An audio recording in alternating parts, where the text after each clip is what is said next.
श्री शिवाय नमस्तुभ्यम। हर हर महादेव। नमस्कार दोस्तों, आज के इस वीडियो में हम सुनेंगे सोमवार के व्रत कथा। इस व्रत की कथा के श्रवण से महादेव जी प्रसन्न होते हैं और भक्तों को मनोकामना पूर्ति का आशीर्वाद देते हैं। इस व्रत को करने वाले सभी भक्तों की पीड़ाएं जितनी भी होती हैं उनका नाश होता है। दैवीय शक्ति, दैवीय ऊर्जा की प्राप्ति होती है। देवों को देव महादेव अपने भक्तों को खाली हाथ या निराश कभी जाने नहीं देते हैं। जो भक्तगण सच्ची श्रद्धा और विश्वास के साथ इस व्रत कथा का श्रवण करता है, उनकी वैसी सभी इच्छाएं पूर्ण होती हैं जो अभी तक अधूरी थी। भगवान शिव की इस व्रत कथा के प्रभाव से मनुष्य के दुखों का नाश होता है, मोक्ष की प्राप्ति होती है। संतान से जुड़ी हुई समस्या हो या फिर शत्रु बाधा से आप ग्रसित हो, हर समस्या का समाधान भोलेनाथ अपने भक्तों के लिए जरूर ही करते हैं। आइए भगवान भोलेनाथ का जयकारा लगाते हुए सुनते हैं सोमवार की व्रत कथा। बोलो भगवान भोलेनाथ की जय, भगवान शिव शंभु की जय। श्री शिवाय नमस्तुभ्यम। एक नगरी में एक धनी व्यापारी रहा करता था। धन धान्य की उसके पास कोई कमी नहीं थी। दूर दूर तक उसका व्यापार विस्तृत तौर पे फैला हुआ था। नगर के सभी लोग उस व्यापारी को मान और सम्मान दिया करते थे। वैसे तो व्यापारी बहुत सुखी दिखलाई देता था, पर अंदर से व्यापारी बहुत दुखी था। कारण सिर्फ एक ही था कि उस धनी व्यापारी को कोई भी संतान नहीं थी, जिस कारण अपने मृत्यु के पश्चात उसके व्यापार का उत्तराधिकारी कौन होगा, इस बात को लेकर के चिंता सदैव सताया करती थी। वह धनाढ्य सेठ पुत्र प्राप्ति की इच्छा से प्रत्येक सोमवार को भगवान शिव की आराधना किया करता था। शाम के समय भगवान शिव के मंदिर में जाता, शिव जी के सामने दीपक जलाता और भक्ति पूर्वक अपनी प्रार्थना को रखता था।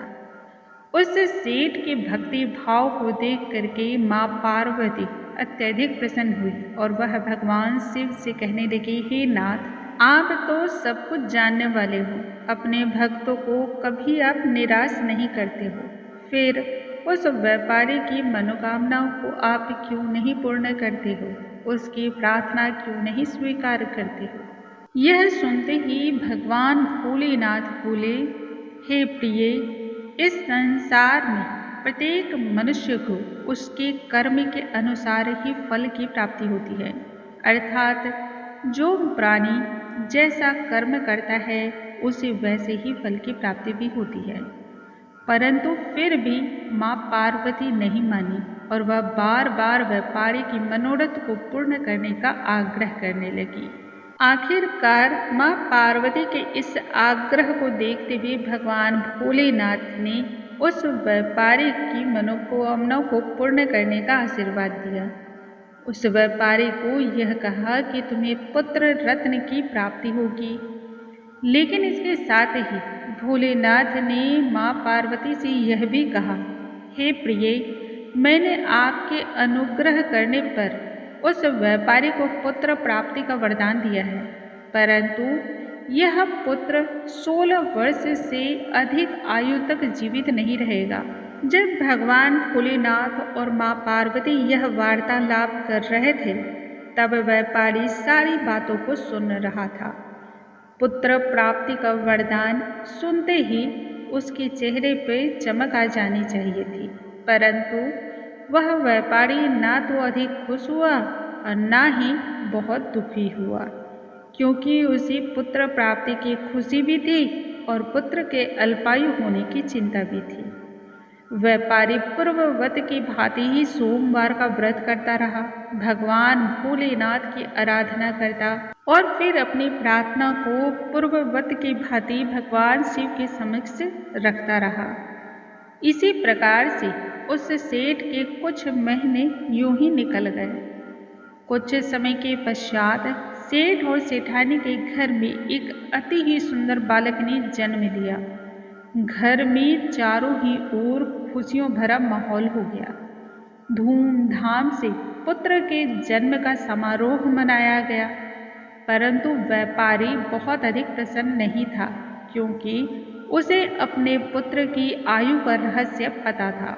धीरे धीरे समय व्यतीत होता चला गया और एक समय ऐसा आया जब सेठ के पुत्र की आयु 12 वर्ष की हो गई।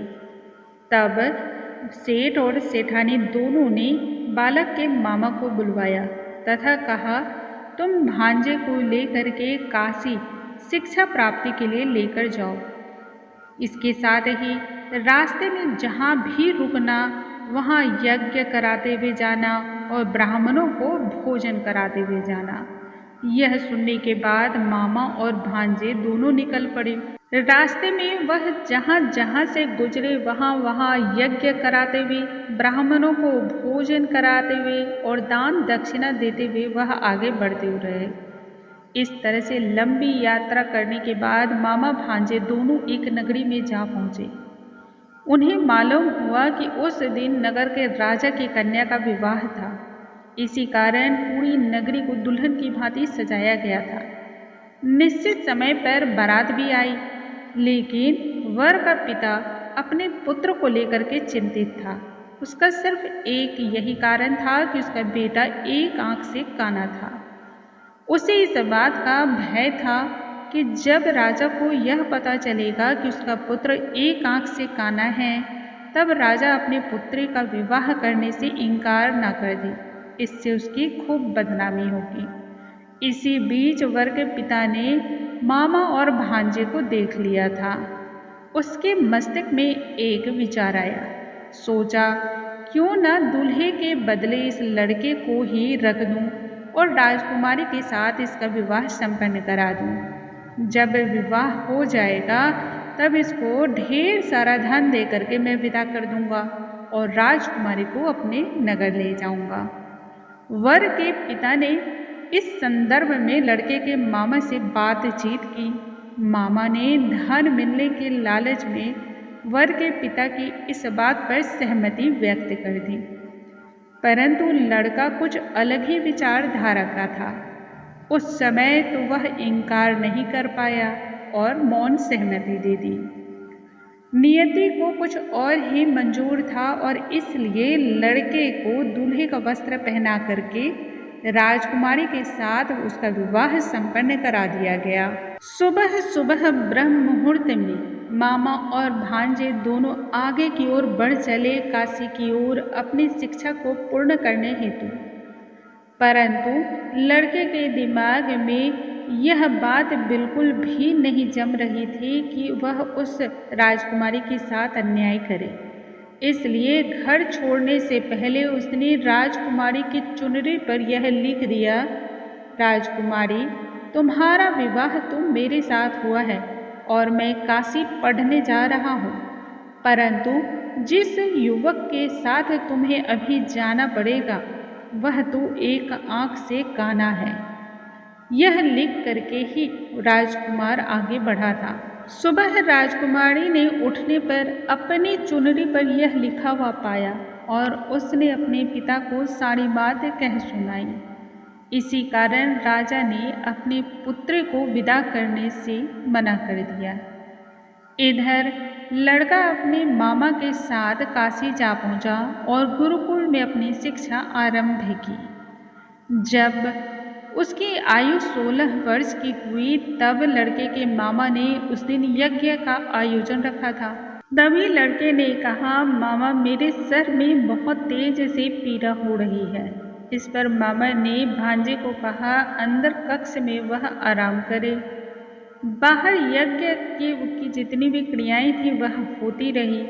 जब लड़के की आवश्यकता हुई कि अब ब्राह्मणों को भोजन कराया जाएगा और दान देकर के विदा कराया जाएगा, तब लड़के को बुलवाया जाए। इसी कारण मामा लड़के के कक्ष में गए। वहाँ भांजे को मृत अवस्था में देख करके वह चिंतित में पड़ गए, क्योंकि बिना दान दक्षिणा दिए तो यज्ञ का पूर्ण फल भी नहीं प्राप्त होता। और यदि वह रोना धोना मचाने लगे, विलाप करने लगे, तब तो ब्राह्मण उसकी पूजा को स्वीकार ही नहीं करेंगे। ना तो वो दक्षिणा लेंगे और ना ही भोजन ग्रहण करेंगे। इससे यज्ञ अधूरा हो जाएगा। यह सोचते हुए मामा ने चुप्पी लगाई और बाहर आकर के ब्राह्मणों को दान दक्षिणा दे करके सप्रेम भोजन करा करके विदा किया। मामा अब बिलख बिलख करके विलाप करने लगे। उसे समझ ही नहीं आ रहा था कि वह खाली हाथ वापस कैसे जाए। अपनी बहन और बहनोई से वह क्या कहे। संयोगवश उसी समय भगवान शिव और माँ पार्वती उधर से ही कहीं जा रहे थे। विलाप सुन करके माँ पार्वती भगवान भोलेनाथ से कहने लगी, हे स्वामी, ये कौन है जो इस प्रकार से रुदन कर रहा है? मुझे इसके रोने के स्वर सहन नहीं हो पा रहे हैं।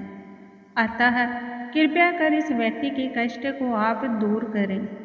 तब भगवान भोलेनाथ कहते हैं, हे प्रिय, यह बालक उसी सेठ का पुत्र है जिसे अल्पायु का मैंने वरदान दिया था। अतः इस बालक की आयु पूरी हो चुकी है, इसलिए इसके प्राण निकल चुके हैं। मातृभाव से विभोर होते हुए माँ पार्वती ने कहा, हे महादेव, आप इस बालक को और अधिक आयु देने की कृपा करें, अन्यथा इसके वियोग में इसके माता पिता भी तड़प तड़प कर अपने प्राणों को त्याग देंगे। माँ पार्वती के इस आग्रह पर भगवान भोलेनाथ ने फिर से कहा, माँ पार्वती से, हे प्रिय, हर मनुष्य अपने कर्मों के अनुसार ही फल को प्राप्त करता है। इस बालक की आयु पूर्ण हो चुकी है, इससे ज़्यादा और मैं कुछ नहीं कर सकता। लेकिन फिर भी माँ पार्वती अपने निर्णय पर अडिग रही। अंततः भगवान शिव की कृपा से उस लड़के को जीवन का दान मिला। अब लड़का अपनी शिक्षा को पूरी करके मामा के साथ अपने नगरी को वापस चल दिया। चलते चलते दोनों उसी नगरी में जा पहुँचे जहाँ उस लड़के का विवाह हुआ था। उस नगर में भी उन्होंने उसी प्रकार से यज्ञ, हवन, ब्राह्मण भोज का आयोजन रखा। उधर उस लड़के के ससुर ने लड़के को देखते ही पहचान लिया। महल में ले जाकर के उसकी खूब आव भगत की तथा अपनी पुत्री और बहुत सारा धन धान्य दे करके विदा किया। उधर साहूकार और उसकी पत्नी भूख प्यास से रह करके बेटे की प्रतीक्षा कर रहे थे। उन दोनों ने प्रण कर रखा था, यदि अपने बेटे की मृत्यु का समाचार प्राप्त हुआ तो वह भी अपने प्राणों को त्याग देंगे। लेकिन जब बेटे के जीवित होने का समाचार उन्हें मिला तो बेहद ही प्रसन्न हुए। ठीक उसी रात भगवान शिव ने सेठ के स्वप्न में आकर के कहा, हे श्रेष्ठी, मैंने तेरे सोमवार के व्रत करने और व्रत कथा को सुनने के प्रभाव में आकर ही तेरे पुत्र को लंबी आयु का वरदान दिया है। जो मनुष्य इसी प्रकार से सोमवार का व्रत करता है, कथा को पढ़ता अथवा किसी दूसरे को सुनाता है, उसके सभी दुख दर्द दूर होते हैं और सभी मनोकामनाएं पूर्ण होती हैं। बोलो भगवान भोलेनाथ की जय, शिव शंभु की जय, माँ पार्वती की जय। दोस्तों, इसलिए प्रत्येक मनुष्य को इस दिन व्रत कथा का श्रवण तो अवश्य ही करना चाहिए। इससे ग्रहों का नाश होता है। जो भी बुरी चीज़ें होती हैं वह आपके पास फटकती नहीं हैं। नकारात्मक शक्तियाँ दूर होती हैं, सकारात्मक ऊर्जाओं का वास होता है। कल के वीडियो में हम फिर से मिलेंगे। तब तक के लिए नमस्कार। हर हर महादेव।